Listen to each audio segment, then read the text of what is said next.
මේ යුදමේ තත්ත්වයත් එක්ක මතුවලා තියෙන තත්ත්වය හමුවේ ශේෂ්ත්‍ර ගණනාවක් යම් පීඩාකාරී තත්ත්වයකට පත් වෙලා තිබෙනවා. නිසා රජයක් හැටියට අපේ වගකීම තමයි அரசாங்கத்தின் பொருளாதார நிவாரண தொகுப்பை சமர்ப்பிப்பதற்காக ஜனாதிபதி அனுரகுமார திசாநாயக்க இன்றைய தினம் பாராளுமன்றத்தில் வருகை தந்து உரையாற்றினார். தற்போதைய உலக போர் சூழ்நிலையில் நாட்டில் பல துறைகள் பாதிக்கப்பட்டுள்ளதாகவும் ஒரு அரசாங்கம் என்ற ரீதியில் அது குறித்து அவதானம் செலுத்தியுள்ளதாகவும் ஜனாதிபதி இங்கு தெரிவித்தார். இதன்போது எரிபொருள் மற்றும் வலுசக்தி குறித்து விசேட கவனம் செலுத்தப்பட்டதாக குறிப்பிட்ட ஜனாதிபதி எரிபொருள் செலவினங்களுக்கு ஏற்ப விலைகளை அமைக்கும் போது மக்களின் இயல்பு வாழ்க்கை பாதிக்கப்படுவதாகவும் கூறினார். சந்தை பெறுமதிக்கு இணங்க தற்போது 1 லிட்டர் டீசலின் விலை 600 ரூபாவை தாண்டியுள்ளதாகவும் ஜனாதிபதி இங்கு சுட்டிக்காட்டினார். எதிர்வரும் மே மாதம் 1ஆம் திகதி அல்லது அதற்கு அண்மைய தினமொன்றில் எரிபொருளுக்கான புதிய செலவு அடிப்படையிலான விலைக்கு சூத்திரத்தை அரசாங்கம் கொண்டு வருவதாகவும் தெரிவித்தார். அந்த செலவு முந்தைய மாதத்தின் உண்மையான தரவுகளின் அடிப்படையில் கணக்கிடப்படும் என்றும் குறிப்பிட்டார். அடுத்த எரிபொருள் விலை திருத்தத்தின் போது உண்மையான செலவை கணக்கிட்டு 1 லிட்டர் டீசலுக்கு 100 ரூபாய் வரை மானியம் வழங்கவும் 1 லிட்டர் பெட்ரோலுக்கு 20 ரூபாய் வரை மானியம் வழங்கவும் தீர்மானித்துள்ளதாகவும் தெரிவித்தார். இதன்படி கணக்கிடும் போது ஒரு மாதத்திற்கு 20 மில்லியன் ரூபாய் அதாவது 2000 கோடி ரூபாய் செலவாகும் என்றும் ஜனாதிபதி இதன் போது குறிப்பிட்டார். 3 மாதங்களுக்கான இந்த முன்மொழிவை அரசாங்கம் தயாரித்துள்ளதாகவும் இலக்கு வைக்கப்பட்ட மக்களுக்கு இந்த மானியங்கள் வழங்கப்படும் என்றும் ஜனாதிபதி இதன் போது தெரிவித்தார்.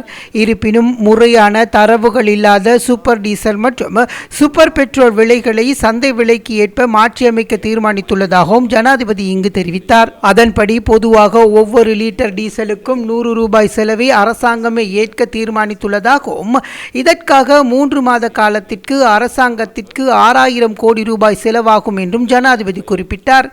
அஸ்ரெசும திட்டத்தின் கீழ் பதிவு செய்யப்பட்ட குறைந்த வருமானம் பெறும் பிரிவினருக்கு குடும்ப உறுப்பினர்களின் எண்ணிக்கையை கருத்தில் கொள்ளாமல் 2026 ஏப்ரல் மாதத்திற்காக மேலதிக விசேட கொடுப்பனவுகள் வழங்கப்படும் என்றும் ஜனாதிபதி தெரிவித்தார். அதன் அடிப்படையில் கடும் வறுமை பிரிவில் உள்ள ஒரு குடும்பத்திற்கு 7500 ரூபாய் வழங்குதல், ஏழ்மையான பிரிவில் உள்ள ஒரு குடும்பத்திற்கு 5000 ரூபாய் வழங்குதல், இடைநிலை குடும்பத்திற்கு 2500 ரூபாய் வழங்கப்படும் என்றும் ஜனாதிபதி இதன் போது தெரிவித்தார்.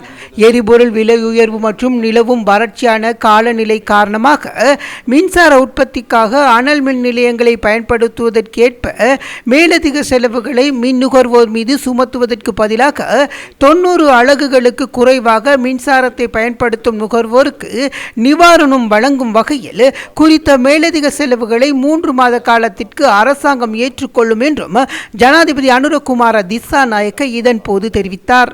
இதேவேளை ஒரு ஹெக்டேயருக்கு 25,000 ரூபாவாக வழங்கப்பட்ட உரமானியம் எலப்பருவ செய்கைக்காக 30,000 ரூபாய் வரை அதிகரிக்கப்படும் என்றும் குறிப்பிட்டுள்ளார். மேலதிக பயிர்களுக்காக ஒரு ஹெக்டேயருக்கு 15,000 ரூபாய் வழங்கப்பட்ட உரமானியத்தை எலப்பருவ செய்கைக்காக 18,000 ரூபாவாக அதிகரிக்கப்படும் என்றும் ஜனாதிபதி அனுரகுமார திசாநாயக்க தெரிவித்தார். விவசாயிகளுக்கு விவசாய சேவை மையங்களின் ஊடாக எலப்பருவ செய்கைக்காக 50 கிலோகிராம் யூரியா உர மூட்டை ஒன்றினை 10,200 ரூபாய் என்ற நிலையில் வழங்கப்படும் என்றும் ஜனாதிபதி குறிப்பிட்டார்.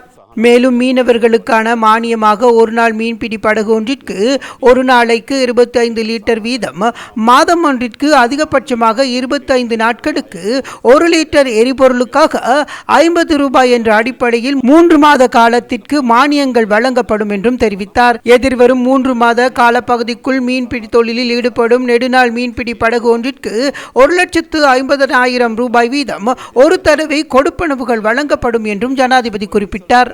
පෙට්‍රල් වෙළඳ පොළ මිලට ගලප්වන්න. එතන තියෙන එක නිර්ණායකයක් සුපර් ඩීසල් සහ සුපර් පෙට්‍රල් පාවිච්චි කරන්න ඔබ කියන ලද අර සහනාධාර අපේක්ෂා නොකරන ජනපජාව කියලා අපි අපේක්ෂා කරනවා. එතකොට ඒක අපි වෙළඳ පොළ මිලට ගලප්වනවා. හැබැයි ඉතුරු එක අපිට ගලප්වන්න බෑ. අපි ආකාර කීපයක් හදුවා. ත්‍රිවිල් වලට පමණක් සහනාධාරය දෙමුද අනිත් ඒවට නැතුව. නමුත් කොතනද අපි තීරණය කරන්නේ? ඒ නිසා අපිට ඒක තීරණය කරන්න බෑ. ඒ නිසා අපි පොදුවේ සෑම ඩීසල් ලීටරයකටම රජයේ රුපියල් 100ක වියදමක් දරනවා. ඒ සඳහා රුපියල් කෝටි 2000ක් වැය වෙනවා එක මාසයකට.